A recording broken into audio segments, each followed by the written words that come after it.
d'être avec nous sur la RTNC. Il est 19h dans nos studios, c'est l'heure de votre journal. Mesdames et messieurs, bonsoir. Démolition de constructions anarchiques. Le quartier Texas à Matadi dans le Congo central subit une cure de jouvence pour la réhabilitation et la modernisation de la voirie urbaine initiée par le maire de Matadi, Maître Patin Zouzi Wamakengedi. C'est le sommaire de ce journal qui sera au Nord Kivu, au Kwilu, à Lomami et même au Sankour. Merci d'être avec nous sur la RTNC.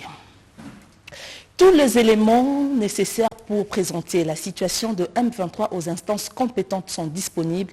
Les Nations Unies viennent d'entrer en possession de ces éléments pour mieux exposer la situation au prochain Conseil de sécurité de l'ONU. Le représentant spécial du secrétaire général des Nations Unies dans le Grand Lac l'a affirmé au terme de sa rencontre avec le chef de l'État, Félix Antoine Tshisekedi. Un reportage de Patrick Michel Moukoui et Fils Matondo.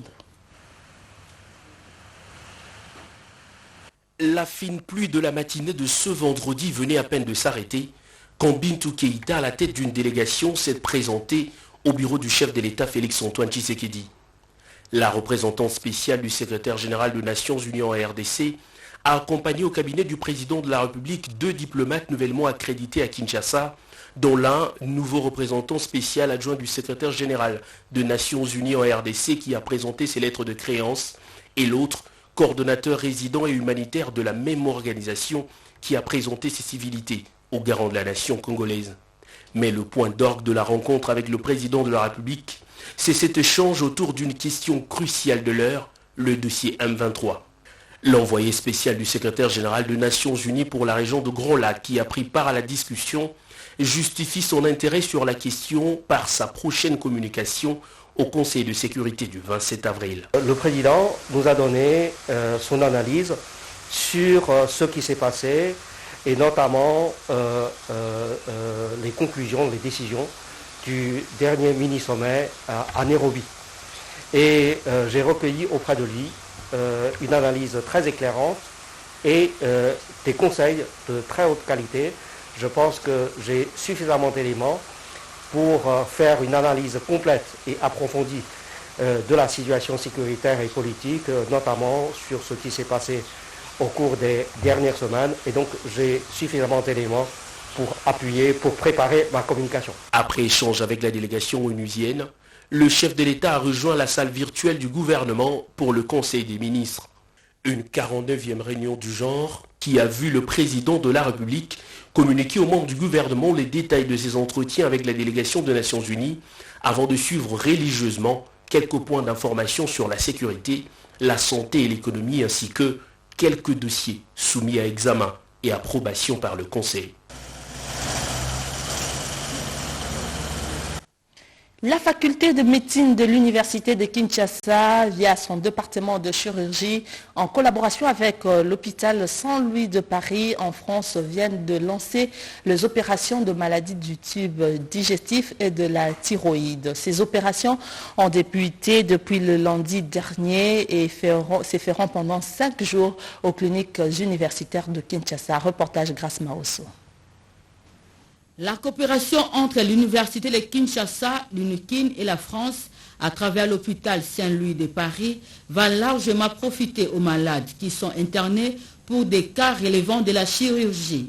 C'est comme qui devait la suite de la campagne de consultation gratuite du service de chirurgie digestive et viscérale pour les maladies de l'œsophage comme les brûlures de l'estomac, intestin, maladies de l'anus, du rectum comme l'hémorroïde.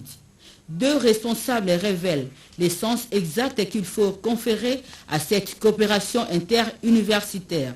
Nous avons lancé des consultations gratuites pour avoir suffisamment de malades qui peuvent bénéficier de l'expertise des équipes qui viennent de Paris, donc de Saint-Louis, aussi des équipes locales. Nous travaillons en ces projets. Depuis lundi dernier que nous avons commencé les opérations sont en cours. Je vous présente. On est très heureux d'être là, cette collaboration se passe très bien. C'est très constructif, tout le monde est très motivé et j'espère que cette collaboration pourra se pérenniser dans le temps sous forme de plusieurs missions annuelles. Il convient de préciser que les 5 jours retenus pour les opérations ne se limiteront pas seulement aux malades internés aux cliniques universitaires, mais aussi ceux internés dans les autres hôpitaux du pays. Le quartier Texas à Matadi est en train d'être rénové. Les routes connaissent une modernisation. Ceux qui ont construit anarchiquement ont vu leurs ouvrages être démolis pour l'exécution de travaux initiés par le maire de Matadi, maître Patsinzuzi Wamakengedi. Reportage Pierre Mbouyu Saïdi. Jadis enclavé suite au manque d'infrastructures routières et connexes, à même de les désengorger administrativement, les populeux quartiers Texas, dans la commune de Mvouzi située à moins d'1 kilomètre du célèbre stade Patrice Emery Lumumba dans la ville portuaire de Matadi au Congo central, connaît depuis quelques mois l'existence d'un chantier où s'exécute, sur fonds propres des recettes urbaines de la mairie, une série de travaux de modernisation et de réhabilitation de sa principale route d'accès, d'un bétonnage armé et la construction des escaliers de près de 1000 mètres de longueur. Ces infrastructures en construction, à même de relier ces quartiers à d'autres coins de Matadi, ont failli connaître un arrêt de travail suite à des constructions anarchiques érigées par certains compatriotes qui ont énervé la loi. S'appropriant cette vision salvatrice des modernisations de leur cité, les habitants du quartier Texas ont procédé à la démolition de ces murs, et ce en présence de certaines autorités provinciales, dont le directeur de cabinet adjoint en charge des questions administratives et politiques du gouverneur ad intérim du Congo central, Jean-Pierre Ngoma Polo, et du maire de la ville de Matadi, maître Patsinzuzi Wamakengedi. Nous sommes en train seulement de matérialiser une vision. Lorsque nous avons atteint la bretelle Texas, nous sommes dit qu'il faut encore un macadam. Mais nous avons trouvé des morceaux de pierre que nos grands-parents, nos mères, nos soeurs utilisaient comme route. C'est une ruelle importante. Et là, nous avons construit des marches. Nous avons un pont à construire. À travers la construction de l'unique et principale voie d'accès au quartier Texas, la mairie de Matadi s'engage à offrir à nos compatriotes habitant cette partie de la ville portuaire des meilleures conditions de mobilité par voie routière. L'Assemblée nationale poursuit sa mission de sensibilisation et de réconciliation dans la province du Haut-Katanga. Le caucus de députés qui se sont rendus sur place à Lubumbashi ont échangé avec le militant ou le responsable de l'UDPS Tshisekedi, une affect de feu Baba Kyungwa Kumwanza, ainsi que le député Dominique Munongo. Le président intermaire du NAFEC, Jean Lungange, qui accompagnait le député provincial Juvenal Kitunga Lugoma, les élus ont abordé les causes de potentielles tensions politiques et communautaires dans la province. Le Katanga, c'est une province qui a d'attrait. Il y a beaucoup de gens qui peuvent venir ici qui ne sont pas originaires d'ici. Mais alors, ce sont les députés, nous les partis politiques, à donner la formation à ces gens de respecter les cultures des uns et des autres. Sous le même sujet, la délégation du PPRD, conduite par Fibel Kunda Milundu, s'est aussi entretenue avec les députés nationaux. Nous sommes des artisans de la paix. Nous voulons qu'il y ait la paix. Tout ce qui peut conduire à la paix nous intéresse. Les élus de Lubumbashi, auxquels est joint le doyen Célestin Bouyukabango, ont été rencontrer leur collègue Dominique Monongo Inamizi. Leur entretien avec la princesse a abordé tout ce qui peut favoriser la paix, le vivre ensemble et l'harmonie sociale entre les ressortissants des diverses communautés. Ensuite, la délégation de l'UDPS Tshisekedi donnera sa lecture de la situation sécuritaire et sociale à la commission des élus et a formulé des recommandations. C'est éduquer les leaders politiques de ne pas inoculer les tribalismes.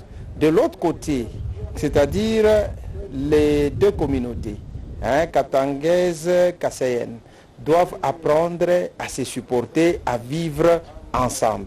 À mi-parcours de ces consultations, les élus se disent satisfaits du sens d'ouverture de toutes les délégations et personnalités reçues. La population louchoise est quand même sincère. Chaque organisation ajoute quelque chose en plus là par rapport à l'information. Ces consultations vont se poursuivre avec les autres forces politiques et sociales de la province du Haut-Katanga. Les efforts du président de la République, Félix-Antoine Tshisekedi, à pacifier l'ensemble du territoire national et les efforts du gouverneur de Lualaba dans le renforcement de la sécurité de la population et de leurs biens sont salués par les officiers de forces armées de la République et la police nationale congolaise. C'était lors d'un repas de corps organisé en leur honneur par Fifi Masuka, autorité provinciale de Lualaba. Spécial mixte a été organisé au stade récréatif Manika de Kolosi. C'est le commandant de la 22e région militaire qui a présidé l'activité à l'intention des officiers, sous-officiers et hommes de troupes. Après le passage en revue des troupes, le général Gianga Boutari-Smith a tenu une causerie morale appelant les hommes en uniforme au respect de leur mission régalienne. Le commandant de la 22e région militaire a appelé ensuite la population à collaborer avec les militaires et policiers afin de neutraliser tous les hors-la-loi. Après la parade, un repas de corps a été offert à tous les officiers à l'hôtel Campi Aboma de la banlieue de Kolosi par Madame le gouverneur intérimaire. Au nom du commandant de la 22e région militaire, ces responsables des forces armées de la RDC et de la police nationale congolaise ont rendu hommage au commandant suprême de l'armée et de la police RD congolaise, Félix-Antoine Tshisekedi Tshilombo, pour le sacrifice consenti sans cesse dans la pacification du territoire national. Ils ont remercié Fifi Masuka Saini pour la sécurité du peuple lualabé et de ses biens. Nos gratitudes s'adressent au président de la République, commandant suprême des forces armées de la République démocratique du Congo et de la police nationale congolaise. Son Excellence, Monsieur Félix-Antoine Tshisekedi Tshilombo, pour ses efforts et sa volonté de mener au bien notre pays. Madame le gouverneur de province d'intérim de la province de Lualaba, il serait pour nous un crime de ne pas reconnaître et de ne pas saluer votre appui combien indescriptible à l'égard de nos services pour la sécurisation de la population. Privilégier les intérêts du peuple et de la province doit être le focus des élus provinciaux qui sont des élaborateurs des édits. À Lomami, les jeunes leaders ont participé à une journée d'échange dans ce sens pour réveiller la conscience des députés de leur province. Près de 13 provinces sur 26 seront admises aux élections des gouverneurs et vice-gouverneurs le 6 mai prochain. La province de la Lomami est citée parmi les concernés. C'est dans cette optique que le jeune leader de la province de la Lomami, résidant à Kinshasa, a été convié par le président héritier Pagna au cours d'une matinée de réflexion, où un appel a été lancé aux autorités politico-administratives à une élection démocratique, libre et transparente. Nous, la jeunesse de la province de Lomami, vivant en Kinshasa en communion d'esprit avec ceux qui vivent à Lomami, nous voulons que l'élection du gouverneur et vice-gouverneur de notre province soit une véritable démonstration de la démocratie telle que prônée par les sphinx délimité des restes mémoire M. Etienne Tshisekedi Wamulumba, dont la vision est conduite par son Excellence Félix Tshisekedi Tshilombo, président de la République. Nous demandons à nos élus provinciaux de faire preuve de maturité, de discernement, de patriotisme et d'amour pour notre province, en se mettant en marge de toutes instructions et toutes sollicitations qui compromettraient l'avenir et le développement de notre entité. Définir comme un seul homme pour barrer la route à l'ennemi de la population dont ils tirent leur légitimité et tenir compte du profil des candidats pour élire un gouverneur à la hauteur des problèmes qui gangrènent notre province de Lomami. Et nos reporters de la RTNC Cabinda nous présentent dans ce reportage l'évolution de travaux de construction et de modernisation de la voirie urbaine de Cabinda et des autres territoires de la province de Lomami. Certains politiciens de Ngandangika disent que les fonds alloués aux travaux d'entretien de la route Chikuyi-Ngandangika ont été détournés. Le gouverneur intérimaire de Lomami, Edouard Mulumba Mujandambu, s'est rendu sur les lieux. Après constat, s'est dit satisfait de ces travaux exécutés par l'office des routes de Lomami. Je suis venu voir l'état d'avancement des travaux parce que ça fait courir beaucoup de bruit que l'office des routes a bouffé 450 000 $ et il n'a pas travaillé, et que le travail qui est fait sur les tronçons Chikuyi-Ngandangika, c'est un travail inutile. Voilà pourquoi je me suis mis debout pour venir de moi-même voir de mes propres yeux est-ce que c'est un travail inutile ou bien c'est un travail bien fait. Mais à ma connaissance, je viens de constater qu'ils ont travaillé au moins à 50%. Pour le directeur provincial de l'Office des routes, Benjamin Jima Biangandou, les travaux évoluent très bien jusqu'ici, malgré les difficultés dues au manque d'engins propres à l'Office des routes, tout en précisant que les fonds pour ces travaux sont gérés par l'Office des routes et non par le gouverneur de province et aucun sou n'a été détourné. En tout cas, les travaux se déroulent très bien, parce qu'avant les travaux, les petits véhicules ne pouvaient pas arriver en Ngandangika. On a quand même supprimé plusieurs bourbiers et ce sont des travaux d'entretien, mais nous faisons presque la réhabilitation de la route. On peut parler de détournement. Si moi, le directeur de l'Office des routes, j'ai dit, écoutez, on n'a plus de fonds pour travailler. Le gouverneur de province va bloquer l'argent. Comment? Ce n'est pas lui qui gère notre comptabilité. Nous, on a l'argent dans notre compte et nous travaillons, on est libre. Accusé d'avoir détourné 500 000 $ destinés à la province, Edouard Moulumba exige des preuves à tout celui qui en détient. Pendant ces temps, dans la province du Haut-Lomami, les routes principales sont en train d'être réhabilitées et le gouverneur a fait une visite d'inspection pour s'enquérir de l'évolution de travaux. Depuis un certain temps, la ville de Kamena connaît une métamorphose en matière des infrastructures où certaines grandes artères subissent les travaux de rechargement en latérite aux endroits à problème où il était difficile aux usagers d'évacuer librement à leurs occupations.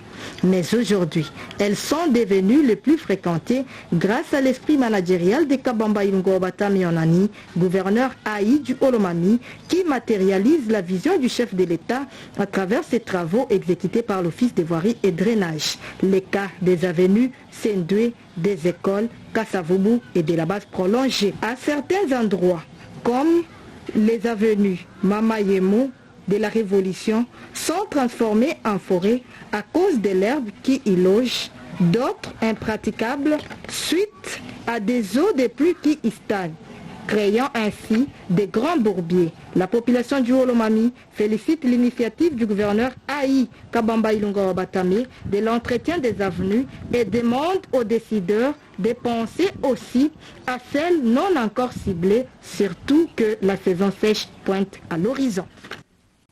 Le processus de mécanisation des nouvelles unités et l'appropriation du vaste projet des 145 territoires initié par le président de la République sont les deux points majeurs évoqués lors de la séance de travail du gouverneur par intérim du Bazouélé avec certains membres de la société civile de Bambessa. Pierre Rombouyou nous en parle.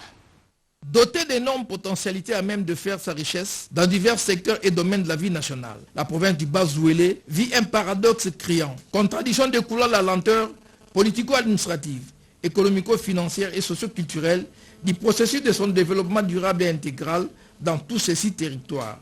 Cette situation, appelée à subir un changement dans les quotidiens de nos compatriotes, était au cœur de fructueux entretiens entre le gouverneur ad interim de Bazouélé, Ruth Badouli, et le sénateur Papi Bazego, venu s'imprégner de fait dans la ville de Bouta, chef-lieu de la province. Il faut arriver à Bouta, dans le Bazouélé, permettre aussi d'obtenir ou de récupérer ou de récolter les desiderata de la population dans le secteur, notamment fonction publique. Des passages dans le territoire de Bambessa, situé à 162 km de Bouta, cette élite des élus a pris langue avec l'administrateur du territoire, les membres de la société civile de ces coins du pays, les chefs de bureau des différents services de l'État, ainsi que les autorités traditionnelles et coutumières venues de 7 secteurs du dit territoire. Ces fructueux entretiens ont gravité autour de l'appropriation par tous du vaste et transversal programme lié au développement des 145 territoires de la République démocratique du Congo. Personnellement, je suis soulagé, psychologiquement, pour le projet de ce chef de l'État. Nous entendons l'application de ce projet. Bien avant, à l'absence du procureur général de la République en mission, le sénateur Bazego a échangé avec l'avocat général du Bazouélé au palais de justice de Bouta autour des multiples aspects liés à la cristallisation de l'état des droits prôné par le président de la République. Un communiqué avant de poursuivre ces journaux. Ce communiqué nous vient de la SNEL, Société nationale de l'électricité, SNEL SA, département distribution de Kinshasa informe son aimable clientèle que suite aux travaux prévus à la sous-station RVA, la fourniture de l'énergie électrique sera interrompue le samedi 16 avril 2022 de 8h à 18h dans certains quartiers de communes ci-après, Sélé, Massina et Kimbanseke. Toutefois, le rétablissement de l'électricité pourra intervenir aussitôt que les travaux prendront fin. Pour toute information utile, nos centres de vente et services ainsi que le call center 177 188 sont à la disposition de la SNEL. De la clientèle, allais-je dire. La SNEL SA présente ses excuses pour ce désagrément.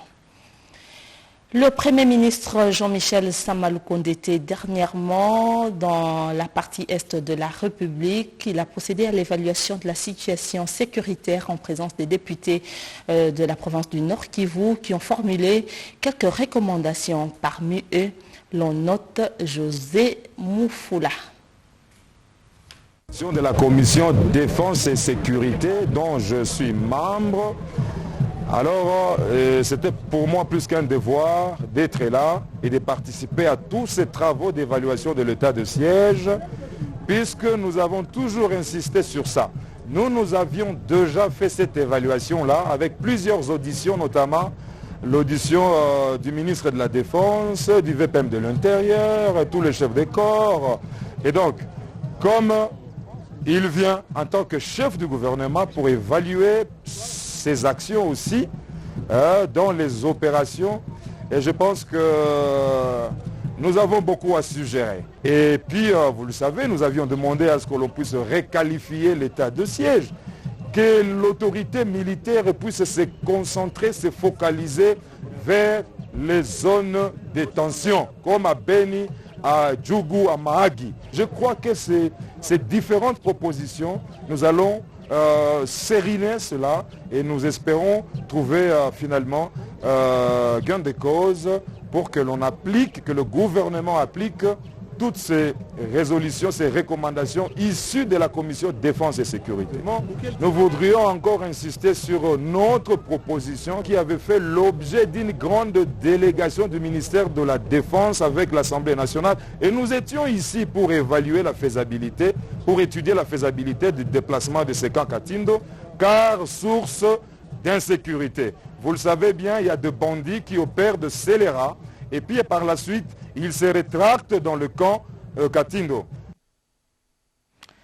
Toujours en rapport avec la sécurité, les communautés locales de la province du Sankourou ont suivi un atelier de rapprochement pour une cohabitation pacifique. Images et commentaires.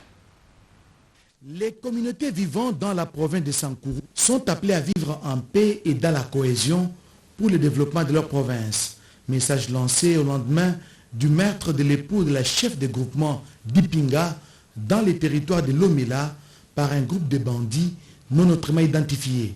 Joint au téléphone, l'avocat de la famille de la victime pointe du doigt le chef Fumutoto Basanga, présumé co-auteur intellectuel de cet acte ignoble. Pour lancer cette information, une dame occupe le poste de chef de groupement appelé Dipinga, village Kake, secteur Bakela. Après 70 ans d'occupation de cette fauteuil ancestral, un politicien du nom de Fumutoto Basanga vient former un état-major dans ce groupement appelé Fumutoto avant, c'est le nom de l'état-major, avec intention de la renverser pour qu'il occupe et prépare les élections 2023. Toutes ces aventures ayant échoué, mais ce Fumutoto ne laisse pas, il ne croise pas ses bras. Sa milice s'est introduite à date du 10 avril 2022 vers les après-midi dans la résidence de Dame Lumbala, chef de groupement, avec des flèches empoisonnées. Il voulait tirer sur elle, la flèche a atteint son mari, et le mari est tombé publiquement, il est mort. Mise en cause dans cette affaire, Fumutoto Basanga rejette ces allégations. Il dit n'être impliqué ni de près ni de loin dans cette affaire. Tout le monde a entendu avec regret cette nouvelle. Cela est la conséquence d'une volonté politique d'imposer des choses dans un groupement qui n'a pas de rapport avec ses origines. Des dossiers judiciaires opposent les ministères publics et Mme Lumbala pour des choses. Assassinat de M. Lokwa et Fendelo, Tatabungu, mensonge et menace de mort sur Fumutoto. Tous les deux dossiers judiciaires fixé au tribunal de l'Odja. Comment je peux être auteur intellectuel des meurtres, moi qui ne suis ni moboutiste, ni ancien rebelle? Il ne reconnaît pas non plus la milice qui porte son nom. Les dossiers se trouvent en justice pour établir les responsabilités. La prison centrale de la province du Kwango a atteint un état de délabrement très avancé. Le directeur de la prison de cette province tire une sonnette d'alarme et fait un appel au gouvernement central pour une intervention. On fait le point avec notre confrère sur place, Esdras. Construite depuis 1955 avant l'indépendance par l'initiative des Belges, la prison centrale de Kenge est dans un état de délabrement avancé. Cette infrastructure a tellement vieilli, à une moindre pluie, les eaux traînent et standent dans la cour et le long de cette dernière, même des eaux de douche des détenus. Tout ce qui est dans cette maison de rééducation date de l'époque coloniale. À en croire le directeur de cette maison carcérale, l'état actuel de la prison centrale de Kenge est source de plusieurs épidémies et infections. Pour Noé Tala, les installations hygiéniques laissent à désirer. Il invite par ailleurs les autorités tant nationales que provinciales de venir vite au secours de celles-ci en construisant une prison digne et conforme aux normes afin d'éviter non seulement les évasions mais aussi des cas de transfert à répétition des malades voire des décès. Et là, on les a conçus pour 35 détenus, mais là, on a 100 détenus. Cette prison est construite pour 35 détenus, mais elle compte à ce jour 100 détenus. Ça demande qu'on construise une nouvelle prison qui peut recevoir le nombre de détenus que nous avons ici, par le gouvernement provincial et national, pour qu'on arrive à bien gérer les détenus qui sont ici. Nous avons une toilette construite par le projet CREIC et nous demandons aux autorités de réhabiliter celle-ci. Sinon, ça peut être source de plusieurs maladies et épidémies qui peuvent toucher les habitants environnants et qui seront même difficiles à gérer.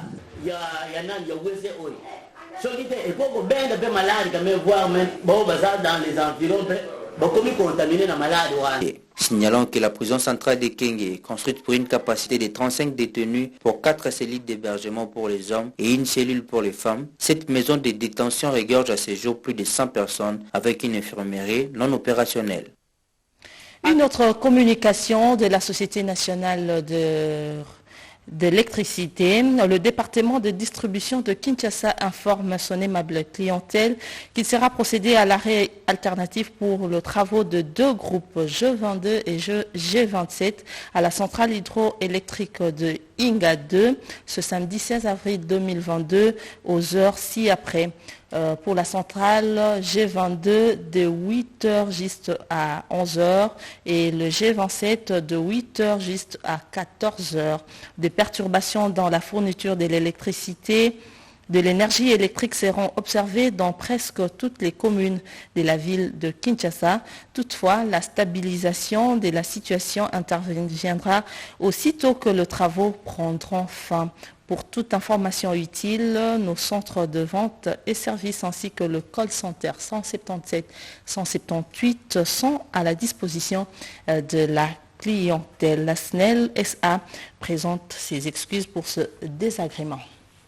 En mission de sensibilisation de la population à l'unité, la paix et au respect du pouvoir coutumier, Sa Majesté Fabrice Nzambi, le roi Mwimi Congo et le grand chef coutumier du Bandundu a bouclé sa visite d'itinérance dans le territoire de Massimanimba, nous informe Serge Mata. De l'administrateur de cette entité décentralisée et d'autres notables, Bassoukou. L'objectif de la mission d'itinérance du 10e roi, Mini-Congo, Fabrice Zombi, Kavabioko, dans les territoires de Massimanimba, plus précisément dans l'espace Bassoukou, au Kouilou, était de rechercher, rétablir et promouvoir la paix et l'unité, la cohésion sociale, ainsi que le développement local, à cause des conflits coutumiers. Également au menu, la lettre d'invitation adressée au chef de l'État Félix-Antoine Tshisekedi Tshilombo à la cérémonie du centenaire de la mission protestante de Mwanza dans le secteur de Bidungi. Toutes ces questions ont fait l'objet d'échanges au cours de ces rencontres avec les habitants du secteur de Kibolo et Bidungi, où il a reçu les doléances des populations. À cette occasion, le 10e roi Mini-Congo, Fabrice Zombi, Kavabioko, a réconcilié les familles en dispute et a mis fin aux conflits sociaux et d'intérêts entre les villageois. Il en a appelé au respect des pouvoirs coutumiers, prônant les dialogues. En Pessi aussi, le 10e roi, Mini-Congo, Fabrice Zombi Kavabioko, a prêché la paix et l'unité entre les peuples tels que prônés par les chefs de l'État Félix Antoine Tshisekedi Tshilombo. C'est là, en vue du développement durable de la République démocratique du Congo. La visite du président de la République dans cette partie du pays est perçue comme un espoir de développement par les populations du territoire de Massimanimba, dans le Kwilu, plus particulièrement de l'espace Basuku. Les chrétiens catholiques dans l'ensemble du monde ont célébré hier la messe de Jeudi Saint. Idiofa, dans la province du Kwilu, n'était pas en reste. Et Monseigneur José Moko a célébré également une messe en présence d'une grande population de cette province. Au sein de l'Église catholique, le carême est considéré comme un temps de conversion de 40 jours en préparation aux fêtes pascales qui se prolongent jusqu'à la Pentecôte. Le carême commence le mercredi de Cendre et se termine le jeudi saint au matin. La messe du soir marque l'entrée dans le triduum pascal. À l'instar de Jésus qui a lavé les pieds de ses disciples, Monseigneur José Moko fait le même service. Dans le service que le prêtre exerce comme ministre de l'Eucharistie, il n'y a pas place pour un pouvoir dominateur. C'est un pouvoir de service. Voilà pourquoi, durant cette célébration de l'Eucharistie, nous allons laver les pieds. Comme Jésus avait mis la tenue des serviteurs et il a lavé les pieds de ses disciples. Il y a bien sûr un pouvoir, mais ce pouvoir est un pouvoir de service.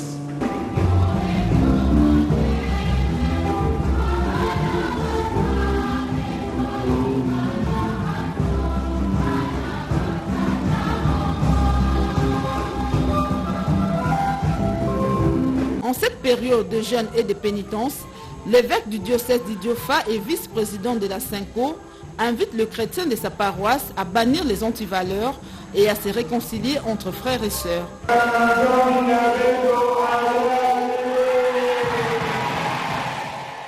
Pendant ces temps, à Kinshasa, le même jeudi, Monseigneur Crispin Kimbeni, évêque auxiliaire de Kinshasa, a dit la messe de Jeudi Saint pour communier avec le fidèle catholique de la commune de Yolo, plutôt à Yolo, dans la commune de Kalamou.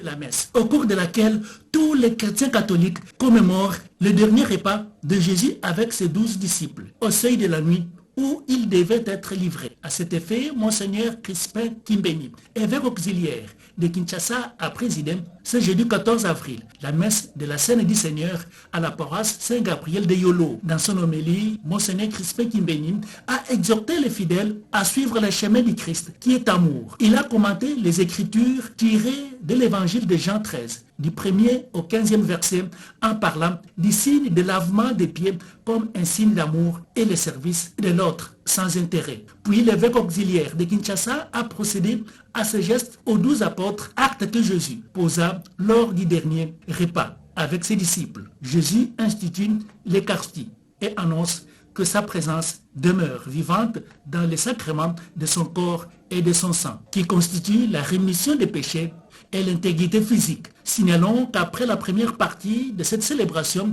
l'abbé Bruno Kabambou, curé de la paroisse Saint-Gabriel, a remercié Monseigneur Crispin Kimbeni d'être venu prier avec les chrétiens de sa paroisse. La Semaine Sainte est une période où chaque fidèle catholique se prépare à la mort et à la résurrection de Jésus-Christ.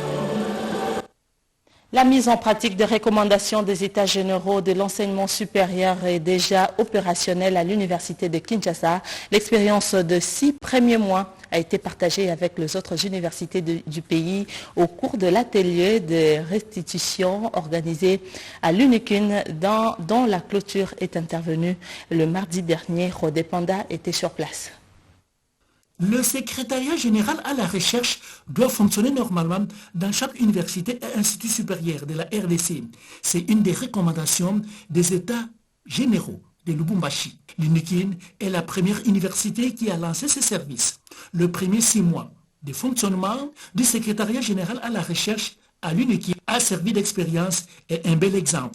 Au cours de cet atelier sur les rôles et le fonctionnement du secrétariat général à la recherche, les intelligences se sont exercées pour mettre en musique cette pratique sur la recherche qui est un service important dans les activités académiques. En dehors des recommandations, il fallait aussi que la fille aînée de toutes les universités du pays puisse mettre à profit et partager son expérience à travers les échanges pendant cet atelier de 2 jours. Ce, en vue d'intéresser les autres universités et instituts supérieurs à emboîter les pas. Les autorités présentes à la clôture de ces assises livrent quelques impressions. La présence du secrétaire général en charge de la recherche de Lubumbashi consacre vraiment l'unité dans la réflexion autour de ce poste qui est tout nouveau dans nos institutions d'enseignement supérieur et universitaire. Des penseurs de nos universités réunis ont sorti des résolutions, des recommandations pour la tutelle. 6 mois, il s'est passé beaucoup de choses à l'université de Kinshasa. L'objectif, c'est de le rendre beaucoup plus visible pour notre institution, mais au-delà de ça, pour notre pays. Il y a des choses concrètes qui ont été mises en place, d'abord dans le respect des textes, des textes qui régissent par exemple l'organisation ou la soutenance d'une thèse. À la séance de clôture, on a noté la présence du conseiller du ministre de l'ESU et du recteur de l'UNIKIN, satisfait du travail abattu par les participants.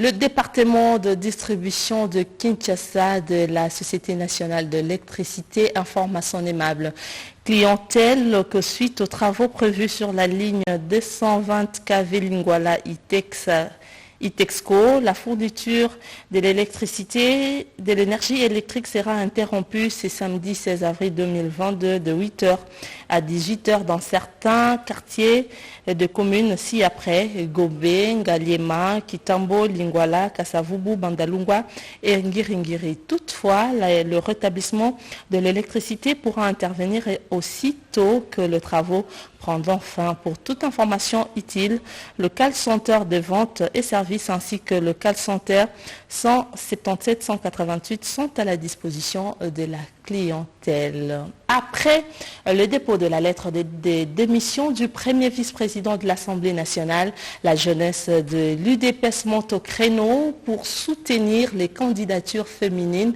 à ce poste et dans d'autres postes de prise de décision.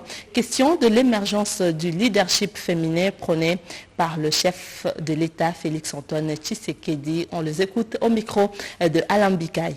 Égard des enjeux politiques en République démocratique du Congo. La force du progrès de l'UDPS suit religieusement toute l'actualité du reste qui reste dominée par l'organisation des élections du premier vice-président de l'Assemblée nationale. Dans l'optique de la promotion du leadership féminin, porteur de l'équilibre social et de la croissance économique, se conformant aussi à la vision de son Excellence M. Félix-Antoine Tshisekedi Tshilombo, champion d'Afrique de la masculinité positive, qui a pour objet la responsabilisation et la promotion de la femme congolaise à l'échiquier international. Nous, force du progrès, soutenons la candidature de l'honorable Eugénie Tchela Kamba au poste de premier vice-président de l'Assemblée nationale de la République démocratique du Congo. Reconnaissant la quintessence de ce poste qui est hautement politique et diplomatique, remercions le secrétaire général Augustin Kabuya Tshilumba qui, par son génie, la hiérarchie du parti UDPS Tshisekedi, en toute délicatesse, a supporté le choix à la battante expérimentée Eugénie Tchela Kamba, à la fois la confiance du chef et l'incarnation de l'idéologie du Splex Etienne Tshisekedi Wamulumba. Un communiqué nécrologique avant de nous séparer. Le ministère du Portefeuille a la profonde douleur d'annoncer à tous les membres du cabinet, au personnel du secrétariat général, du Conseil supérieur du portefeuille et du comité de pilotage des entreprises et portefeuille, le COPUREP, le décès de M. Kapoabois Kamenga Emmanuel, secrétaire général, survenu le jeudi 14 avril 2022.